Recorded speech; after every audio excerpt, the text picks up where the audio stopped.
한국의 신학학이 이번 제목은 믿음이란 무엇인가입니다. 제가 한국 사람으로서 기독교 용어를 한국화한, 신학화한 그런 용어들을 사용하고 있습니다. 그 중에 우리 많은 용어들이 혼돈이 있는 것 같아요.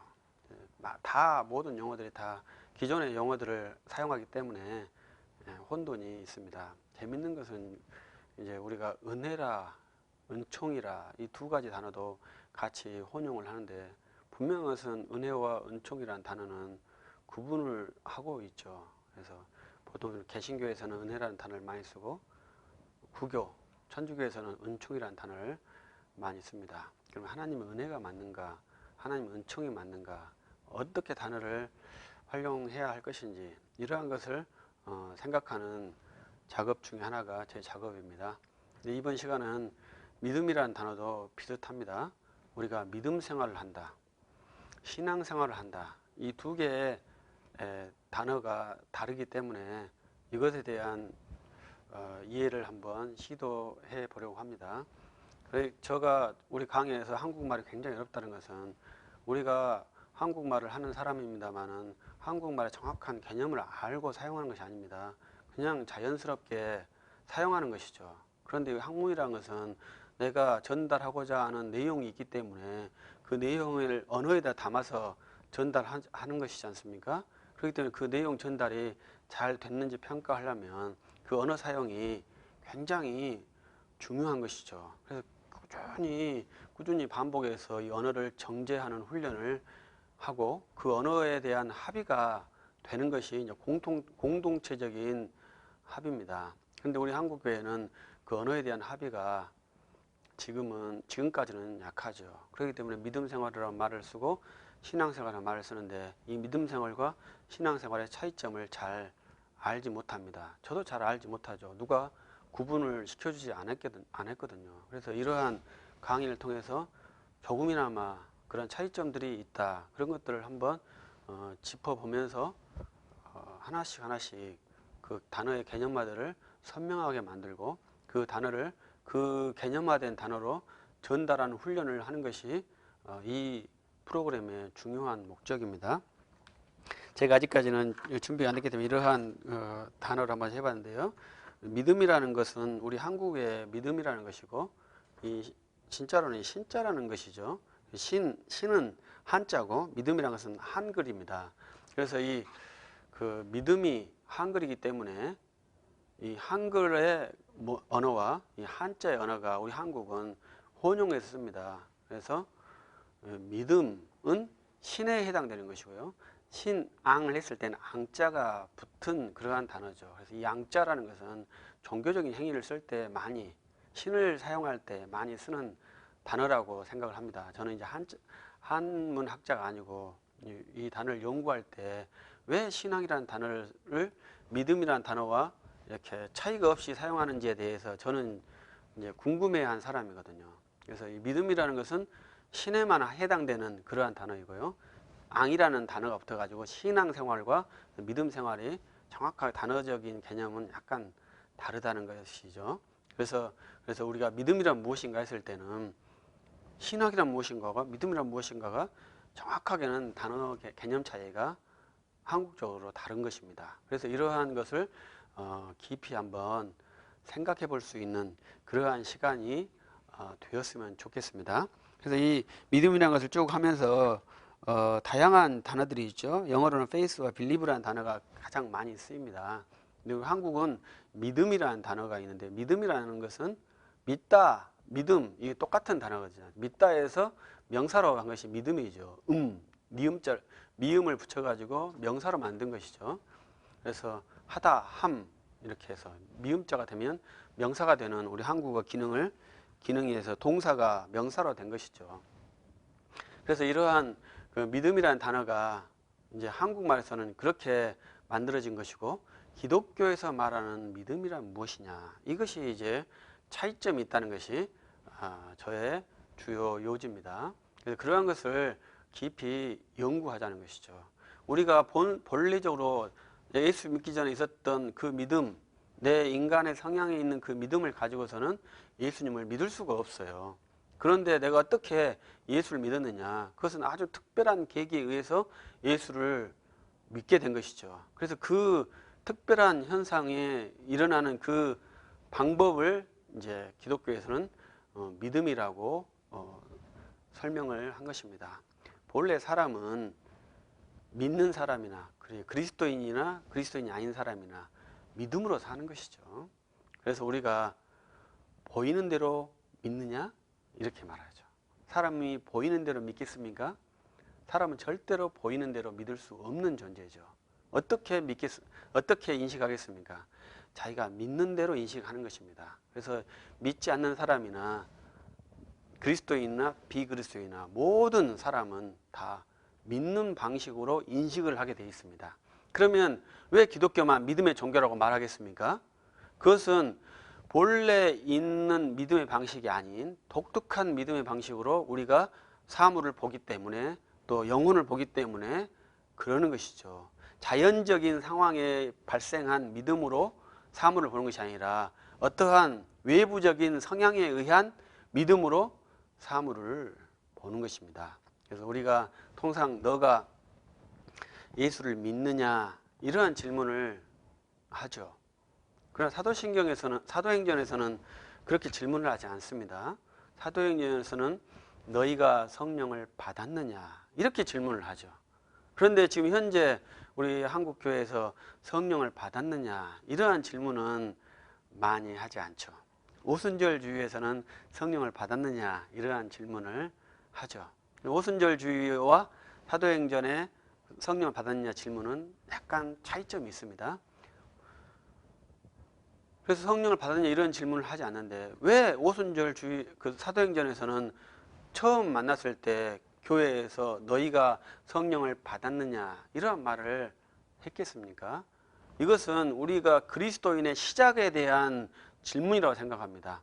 우리가 어떻게 그리스도인이 되었느냐 이러한 시작에 대한 질문인데 내가 믿어서 그리스도인이 됐다? 이러면은 본래 있는 내 믿음으로 내가 그리스도인이 됐기 때문에 외래적인 믿음이 안 되는 것이죠. 그래서 내 힘으로 그리스도인이 될 수 있다는 그러한 약간의 논리적인 문제가 발생한 것입니다. 그런데 사도행전에서는 너희가 성령을 받았느냐 이러한 질문을 던지는데 그것은 우리가 그리스도인이 된 것은 내 힘이 아니고 성령의 인도하심으로 성령의 능력으로 그리스도인이 되었다는 그러한 고백이 그 안에 들어가 있습니다. 우리 12사도들은 예수님과 함께 계시면서 예수님을 믿은 분들이죠. 사도 바울은 천상의 예수께서 부르셔서 예수님을 믿으신 분입니다. 그런데 이제 그 복음을 들은 사람들은 성령의 감동과 감화로 예수를 믿게 된 사람이죠. 그래서 이렇게 성경에서 예수를 믿는 방식에 약간의 구분점들이 발생하고 있습니다. 가장 독특한, 가장 우리 이방인의 사도라고 말하는 사도 바울은 천상의 주께서 부르셔가지고 예수님을 믿은 우리의 가장 믿음의 원형과 가까운 형태를 갖고 있습니다. 우리들도 천상의 주께서 성령을 통해서 우리에게 감동과 감화를 주셔서 예수를 믿게 한 그러한 사람들이죠. 그래서 사도 바울처럼 직접 주의 음성을 듣지는 않았지만 천상의 주께서 성령을 우리에게 주셔서 우리가 믿게 된 그러한 사람들입니다. 그래서 우리가 기독교에서 특별히 우리 개신교에서 믿음으로 산다. 오직 예수 믿어야 한다. 오직 믿음이다 말할 때 이 믿음은 첫 번째는 인간의 힘에서 만들어진 믿음이 아니고 성령께서 주시는 믿음이라고 볼 수 있는 것입니다. 그래서 우리가 어떻게 예수를 믿었는지는 굉장히 어려운 것입니다. 성령께서 예수를 믿게 했다고 할 때 내 의지가 없기 때문에 내가 약간 피동적이 되는 것이고 또 내가 믿었다고 하면 내가 죄인이 되기 때문에 죄인의 무능력이 있어서요. 이 두 개를 해소할 수가 없습니다. 그런데 사도행전을 보면은 항상 성령이 역사하신다. 이렇게 말을 하는 것이죠. 그래서 사도행전에 오순절에 성령이 우리 안에 내주하셔서 우리의 영혼을 변화시켜 주는 것이죠. 그 영혼의 변화는 죄를 사함과 함께 우리 영혼에 믿음을 주는 것입니다. 그 믿음이 예수를 믿도록 가는 것이죠. 그래서 그 믿음은 영혼의 기능이라고 볼 수 있는 것이죠. 그래서 우리가 믿음으로 신앙한다는 것은 내게 발생한 믿음이 아니라 주께서 주의 영이 주신 믿음으로 내가 신앙생활을 한다. 믿음 생활을 한다. 이것이 믿음 생활이죠. 그래서 이 주께서 주신 이 믿음이라는 것을 잘 기억하는 것이 매우 중요한 것입니다. 그런데 두 번째로는 우리가 로마서 1장 16절, 17절, 18절 보면 믿음에서 믿음으로 간다. 이러한 구절이 또 발생합니다. 그래서 우리가 이 믿음이라는 것은 그렇게 초기 믿음이 발생했는데 이 초기 믿음에서 다음 믿음으로 또 믿음이 발전을 하고 믿음이 진보를 하는 것이죠. 이때도 성령의 역할이 주도적입니다. 그래서 우리는 이 믿음의 진보를 위해서 굉장히 큰 노력을 해야 하고요. 또 목사는 그 믿음의 진보를 성도들이 다 알 수 있도록 밝히 드러내야 될 의무가 있는 사람입니다. 그래서 이 믿음의 진보가 나타나게 해야 되는 것이죠. 이 믿음의 진보를 나타나게 할 때 처음 믿음은 전적인 은혜로 왔지만 두 번째 믿음에서 믿음으로 갈 때는 또 전적인 은혜로 가지만 거기에 성도의 그 믿음을 인식하고 은혜를 인식하고 어마어마한 성도의 그 주께서 주시는 훈련을 감당하면서 가는 것이 특징인 것이죠. 그래서 우리가 구원은 예기치 않은 상황에서 나에게 부지불식간에 다가온 놀라운 선물이지만 그 선물을 받은 그리스도인은 그 믿음의 정진을 위해서 어마어마한 훈련을 해야 하는 것이죠. 그 훈련이 너무나 기쁘고 또 훈련에서 감당했던 내 땀과 내 피와 내 죽음에 어떠한 가치권도 주장하지 않고 오직 주의 성령의 인도하심으로 내가 이 모든 걸 감당했다고 고백하고 찬양할 수 있는 것이 성도의 믿음의 증진입니다. 그래서 이 사람이 있는 믿음, 이 믿음의 종교는 기독교는 아닙니다. 저는 그 불교 신자분들께서도 믿음으로 산다고 말씀하시더라고요. 불교도 믿음의 종교죠. 기독교도 믿음의 종교입니다. 믿음의 요체가 아닌 삶의 구조는 아무것도 없습니다. 모두가 다 믿음으로 삽니다. 그런데 우리 기독교만 믿음의 종교라고 자신 있게, 우리 장로교만 믿음의 종교라고 자신 있게 말할 수 있는 것은 이 믿음은 내 안에서 죄된 본성에서 발생한 인간 본성에서 발생한 그러한 영혼의 성향이 아니라 주의 영이 우리에게 주신 선물이죠. 그래서 이 믿음으로 은혜를 받아 우리가 구원을 이룬 것이죠. 그래서 믿음으로만 구원을 얻는 것이 아니고요. 정확하게는 그 믿음의 통로를 통해서 하늘의 은혜가 오는 것입니다. 그래서 우리가 구원을 받는 것이죠. 그래서 이 믿음은 칼빈은 도구인이라고 사용을 했습니다. 믿음이 내용이 아니고 도구죠. 그럼에도 불구하고 이 도구와 내용을 일치시키는 것이 우리 신학의 특징인데요. 이러한 일치가 되기 때문에 자연스럽게 믿음으로 구원을 받는다, 은혜로 구원을 받는다, 이러한 말을 동의어로 사용합니다. 그러나 실질적인 것은 구분을 시킬 수 있으면 구분이 돼야 되죠. 왜냐하면 은혜가 오는 통로는 반드시 믿음이기 때문에요. 믿음이 없이는 은혜가 절대로 올 수가 없기 때문에 그렇습니다. 이 두 가지가 구분된다면 우리가 믿음을 통해서 오시는 그 은혜, 그리스도의 구속의 은혜를 우리가 충분히 받을 수 있고요. 이 구속의 은혜가 온 목적이 무엇이냐? 이 목적은 구주의 은혜를 찬양하는 것이죠. 그리고 영원한 삼위일체를 찬양하는 것이죠. 그래서 하나님을 찬양하는 것이 목적이죠. 그래서 우리 그 목적으로 나아갈 수 있도록 다시 훈련을 해주는 것이 믿음이죠. 믿음이 연약하면 아무리 하고 싶은 의지가 있다 할지라도 못하는 거 아니겠습니까? 그래서 사도 바울께서 그렇게 말씀해 주셨죠. 너희가 원하지만 할 수 없다. 너희가 원하는 것을 하려면 부단한 노력을 해야 한다. 보다는 훈련을 해야 한다.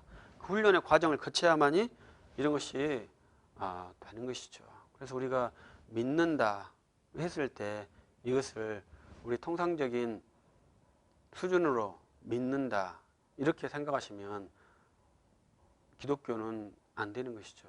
우리의 기독교의 시작은 오순절 성령 강림으로 시작했고요. 그 오순절 성령 강림으로 기독교가 시작하고 우리들의 신자의 시작도 그 성령으로 말미암아 시작한 것이고, 이 성령은 항상 그리스도의 구속의 은혜를 우리에게 증거시키게 하고 증거시켜주고 우리의 입으로 예수 그리스도를 믿는다고 고백하게 하는 그러한 예수의 영입니다. 그래서 믿음의 고백은 성령의 고백이 아니라 예수 그리스도를 주라고 고백하는 것이죠. 그래서 우리가 이 믿음으로 그리스도인이 되고요. 이 믿음을 고백하면 교회가 이루어지고요. 교회가 세워지고요. 그 교회를 통해서 천국문이 열립니다. 그래서 그 교회를 통해서 그 신자들이 영생의 문으로 가는 것이죠. 이 복음을 천상의 주께서 성육신에서 이 땅에서 십자가에 죽으시고 우리의 교회, 이 시상에 있는 교회에 진리로의 보고로 주신 것입니다. 그래서 교회는 그 복음을 간직해야 되고 그 복음을 계승해야 되는 것이죠. 그래서 교회가 믿음으로 산다. 교회가 믿음으로만 구원을 얻는다. 이렇게 말할 수 있습니다. 사도 바울은 갈라디아 교회에게 율법이 아니다. 오직 믿음이다. 이렇게 강조한 것이죠. 그것은 이 땅에서 주어진 율법으로 구원을 이룬 것이 아니라 하나님께 주신 믿음으로 너희들이 구원을 이루었다. 이것을 강력하게 피력한 것입니다. 그 복음은 갈라디아 교회에만 유효한 것이 아니고 현재 21세기에 있는 우리 교회에도 유효한 것입니다. 그래서 이 교회는 오직 믿음으로만 교회가 생겨나고 유지되고 발전되는 것입니다. 이 믿음은 주께서 주신 믿음이기 때문에 주님이 오실 재림의 그날까지 그 믿음을 가지고 재림을 기다리는 성도들이 반드시 이 땅에 있는 것입니다. 그것을 우리 교회가 해야 하는 것이죠. 그래서 이 믿음이라는 것을 제가 여러분들에게 말씀드리고 싶은 것은 은혜의 통로요 성령의 선물이다. 이렇게 말씀드리고 싶습니다. 그래서 여러분들이 믿음으로 산다 이렇게 했을 때 항상 성령께서 주시는 그 선물을 기억하시고 그 믿음을 통해서 오는 구주의 은혜를 기억하시고 그 믿음을 주시기 위해서 삼위일체 하나님께서 구원의 사역을 하신 것을 기억하신다면 믿음으로 산다. 이런 말이 부요감이 없을 것이라고 생각합니다. 감사합니다.